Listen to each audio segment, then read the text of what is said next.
उसको जहाँ भी दिखता है लूट लेता है। सोना का लोभी है। सोना मतलब पैसा।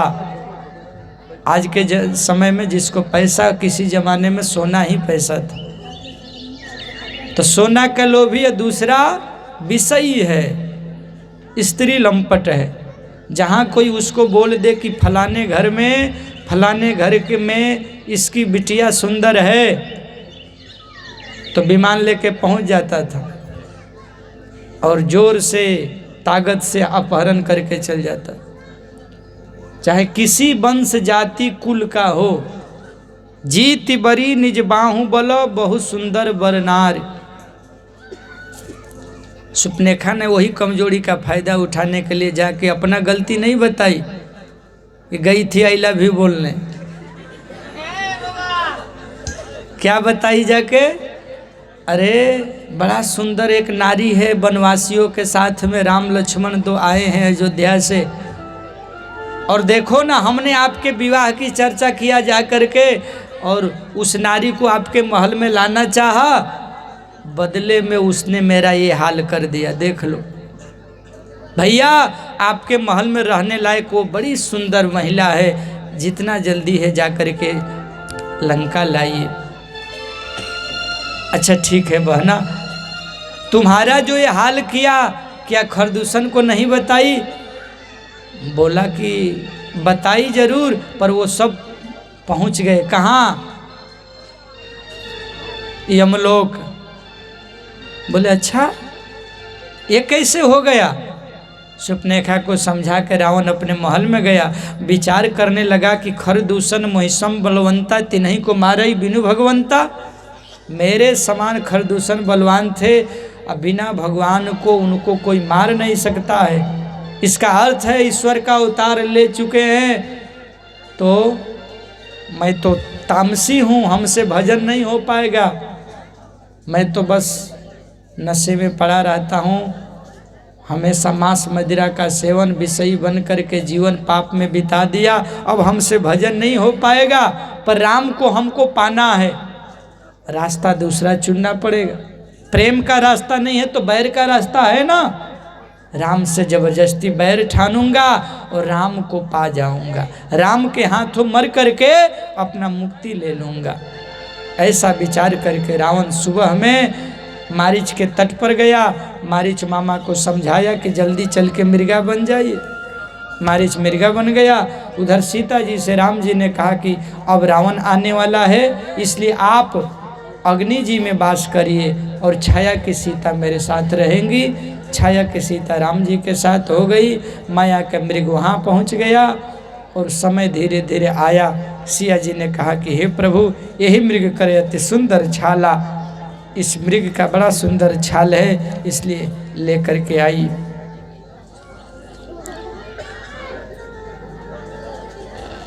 भगवान सब बात जानते हुए तीर धनुष उठाए और उठा करके मृग के पीछे दौड़ पड़े।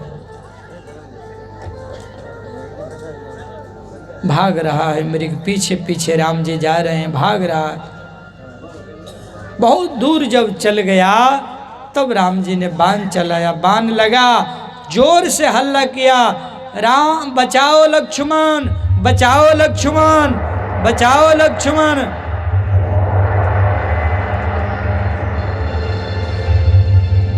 भगवान के आवाज में बोला। सिया जी को लगा कि राम जी को संकट पड़ा है, लक्ष्मण को याद कर रहे हैं। दौड़ो लक्ष्मण, देखो आपके भैया पर संकट पड़ा है।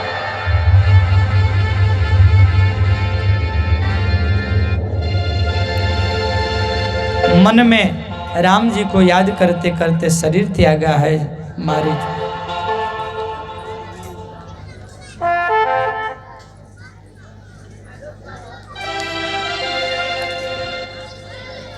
सिया जी से जब लक्ष्मण जी से चर्चा हुआ, लक्ष्मण जी ने कहा कि माता आप चिंता न करिए, परमात्मा पर संकट नहीं आ सकता,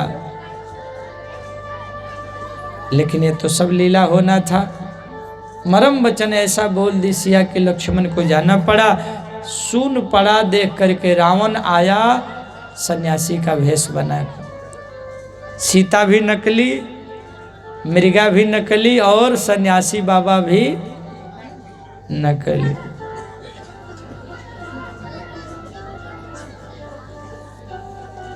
साधु का भेष बना के आके दरवाजे पर क्या कहा, भिक्षाम देहिम भिक्षाम देहिम भिक्षाम देहिम।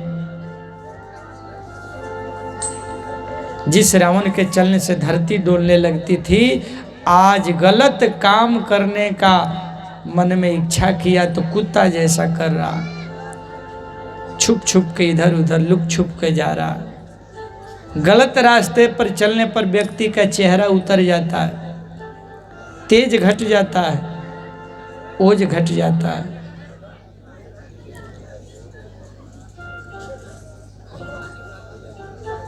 भिक्षाम देहि, सिया जी भिक्षा लेके आई, बोला बंधा भिक्षा नहीं लूंगा, बाहर आकर के दो, क्योंकि लक्ष्मण जी का रेखा था। ऐसी ऐसी व्यंग भाषा बोलने लगा, सिया जी को बुरा लगा। रे दुष्ट, रे पापी, साधु का भेष बना के ऐसा व्यंग भाषा बोलता है।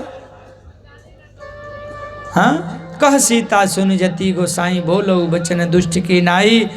तब रावण ने जो रूप दिखावा, फिर अपना भयंकर रूप में आ गया। भाई सभे जब नाम सुनावा, मैं रावण हूं और ले जाने आया हूं, चलो बैठ जाओ मेरे रथ पर। इस बनवासी के साथ क्या रहती हो, क्या मिलेगा तुमको यहाँ? झोपड़ी में रहने लायक तुम हो? तुम महारानी बन के रहोगी, सब कुछ भोग विलास, दुनिया का सक सुविधा मेरे लंका में है। दुनिया का जो भी सुंदर से सुंदर चीज है वो सब मेरे लंका में है, चलो मेरे साथ। सिया जी ने फटकार लगाया, लेकिन रावण बलवान था, मन में जान रहा है कि जगदम्बा है, चरणों में प्रणाम किया, लेकिन क्रोधी बन करके हाथ पकड़ा और रथ पर बैठाया, लेके चल पड़ा। इधर विलाप करने लगी, हे परमात्मा, हाँ जगबीर एक रघुराया, कहीं अपराध विसारहूँ दाया। बचाइए प्रभु, हे परमात्मा बचाइए। हाँ लक्ष्मण तुम्हारे नहीं दोषा, जो फल पायो किन्नहु रोसा। मैंने आपको भला बुरा कहा लक्ष्मण, आपका कोई दोष नहीं है, मैं जो किया वो फल पा रही हूँ। विविध विलाप करत बैदे, कोई बचाने नहीं आया। लेकिन एक भारत का पक्षी जाम श्री जटायु जी महाराज, एक भारत की महिला का, स्त्री का जब इज्जत लूटी जा रही थी किसी विदेशी के द्वारा, तो उस विदेशी रावण से लड़ बैठा एक भारत का जटायु पक्षी गिद्धराज, और भयंकर युद्ध हुआ। एक बार तो लगा कि रावण का जान नहीं बचेगा, बेहोश हो गया रावण।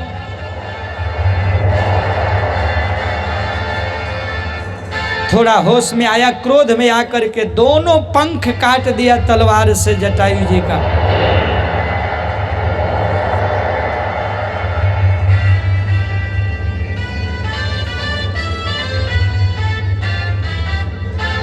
पंपा सरोवर के ऊपर से गया, सिया जी ने अपना कपड़ा में बांध करके गहना गिरा दी और इस तरह से अपने लंका में ले गया रावण। अपने घर में रखना चाहा, सिया जी नहीं मानी, अशोक वाटिका के नीचे ले जा करके रखा। भय दिखाया, प्रेम दिखाया, बल दिखाया, पर एक भी नहीं चला।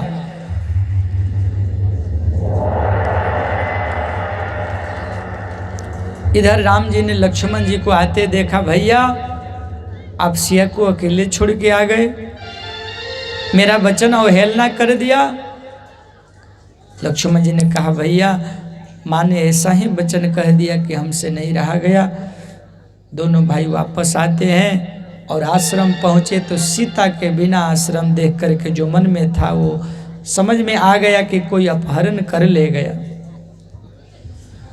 लक्ष्मण समझा रहे हैं और परमात्मा विलाप कर रहे हैं, हे खग मृग हे मधुकर श्रेणी, हे खग मृग हे मधुकर श्रेणी, तुम देखी सीता मृग नैनी, तुम देखी सीता मृग नैनी।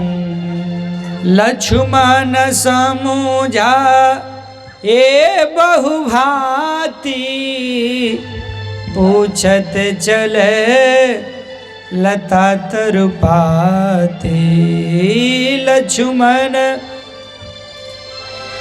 कई तरह से समझाए, पेड़ पक्षियों से पूछ रहे हैं, जटाओं से लताओं से पूछ रहे हैं, क्योंकि नर लीला करना है। जैसे नर अपने पत्नी के वियोग में रोता है, तड़पता है, आज परमात्मा भी वही दिखा रहे हैं कि देखो, क्योंकि भगवान रो रहे थे। नहीं तो जब राम जी विवाह कर लिए थे ना, तो अहिल्या का जब उद्धार किए थे तो पत्थर से नारी बना दिए थे। तो जितना साधु लोग थे सोचे जब राम जी विवाह करके इतना सुख चैन से रहते हैं तो हम लोग भी क्यों नहीं विवाह करके इसी तरह सुख चैन से रहेंगे। पर जितना साधु बाबा लोग थे सब अपने अपने आश्रम के सामने एक एक पत्थर ला के रख लिए थे। क्यों रख लिए थे? राम जी आएंगे, पत्थर में अपना पैर लगाएंगे, नारी प्रकट हो जाएगी, उसी के साथ हम लोग विवाह करके रहेंगे। तो राम जी कहे कि हमारा लीला का उल्टा प्रभाव पड़ गया। हम एक अहिल्या का उद्धार किए, आए हम राम सिया जी को लाए अपने जीवन में, तो इस साधु बाबा को हमारा गृहस्थी देख के विवाह करने का लोभ हो गया। इनको ये पता नहीं कि सीता राम अलग नहीं है, दोनों एक ही हैं। लेकिन इसीलिए भगवान को दूसरा लीला करना पड़ा। क्या? पत्नी के वियोग में रोना पड़ा। और इतना रोए कि सब ऋषि मुनि बोले कि ये क्या कर रहे हैं? बोले रो रहे हैं। बोले विवाह करके रोना भी पड़ेगा? बोले देख लो हम भगवान होके रो रहे हैं, तो तुम अपना जानो। जितना ऋषि लोग अपना अपना आश्रम के सामने पत्थर ला के रखे थे ऋषि बनाने के लिए, पत्नी बनाने के लिए, सब पत्थर उठा उठा करके गंगा जी में डाल दिए कि हे भगवान ऐसा रोना हमको नहीं है। क्योंकि पति पत्नी का तो रिश्ता बड़े गजब है। यहाँ तो दुकान खुला है ना, एक जगह ऐसे ही दुकान खुला था गोलगप्पे का, पानी पूरी। तो पति पत्नी दोनों खड़े थे, पत्नी खा रही थी, पति वहाँ चुपचाप खड़ा था बेचारा। तो जब 25-30 गोलगप्पे खा गई तो पत्नी ने पूछा और 10 खा लूं?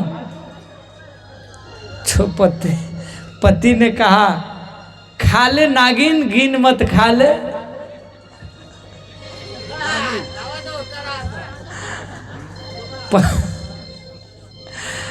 पत्नी ने कहा क्या हमको नागिन बोल रहे हो?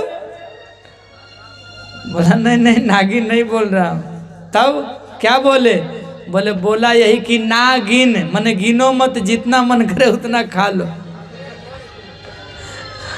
हाँ ना गिन।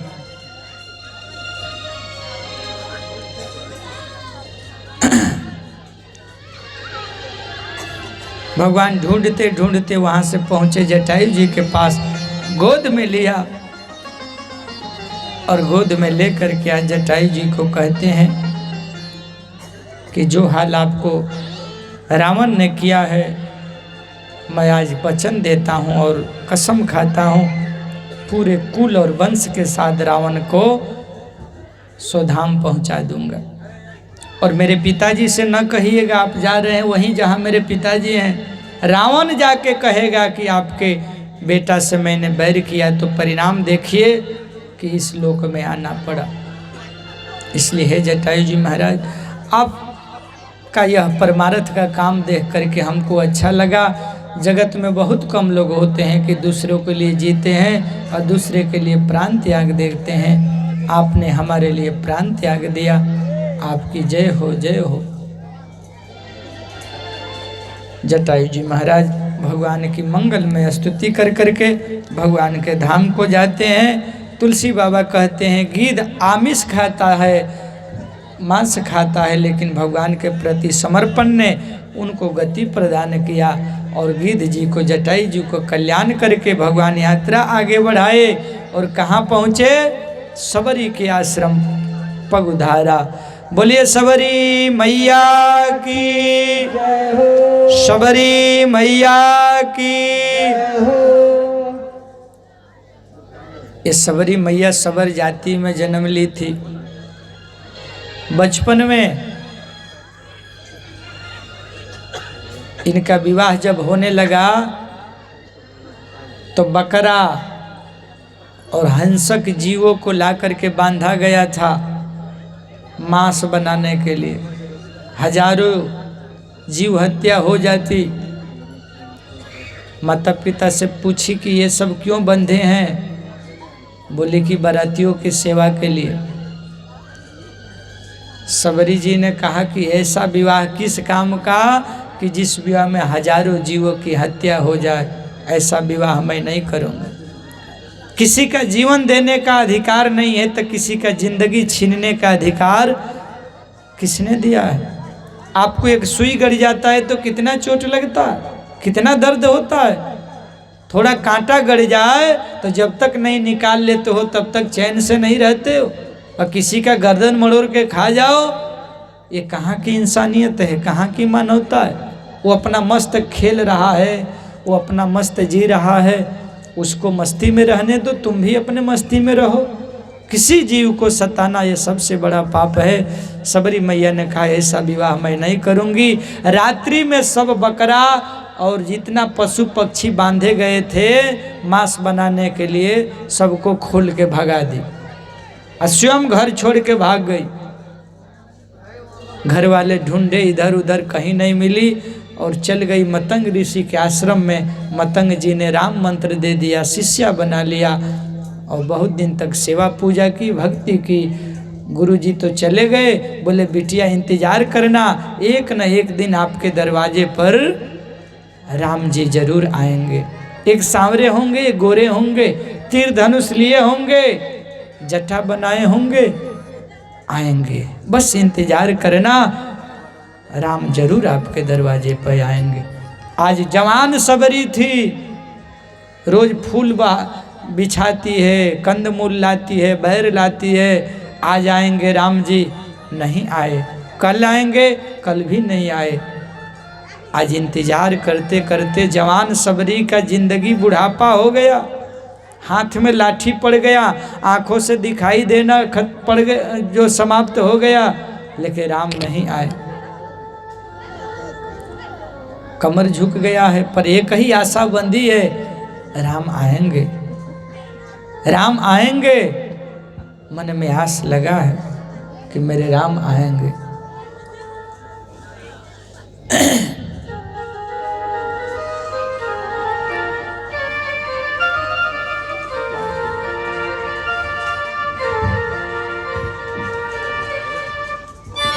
रामा रामा रटते रटते बीती रे उमरिया। रामा रामा रटते रटते बीती रे उमरिया। रघुकुल नंदन जब आगे, रघुकुल नंदन जब आगे, हिलनी की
नैनन बीच बसाऊंगी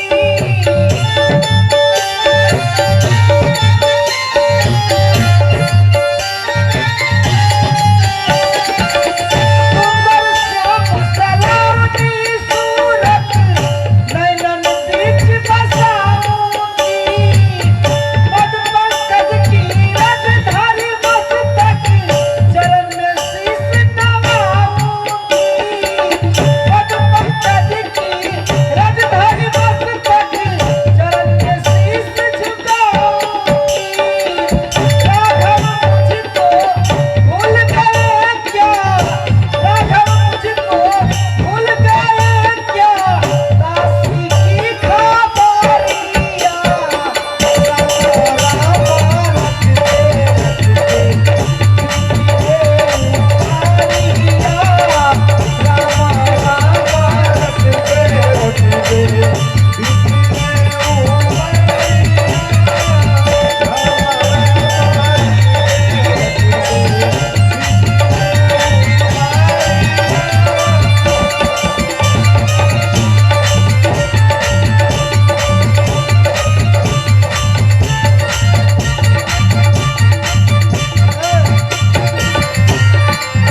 नाथ तुम्हारे दर्शन के हित मैं अब लायक नारी हूँ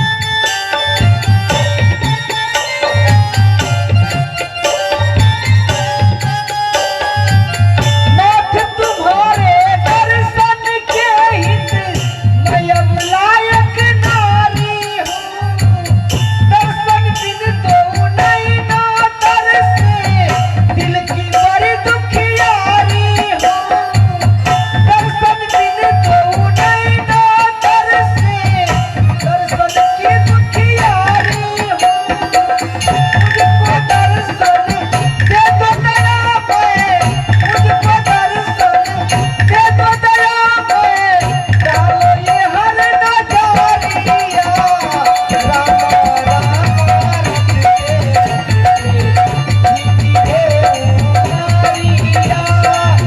रघुकुल नंदन घबरागे रघुकुल नंदन घबरागे दासी की झोपड़िया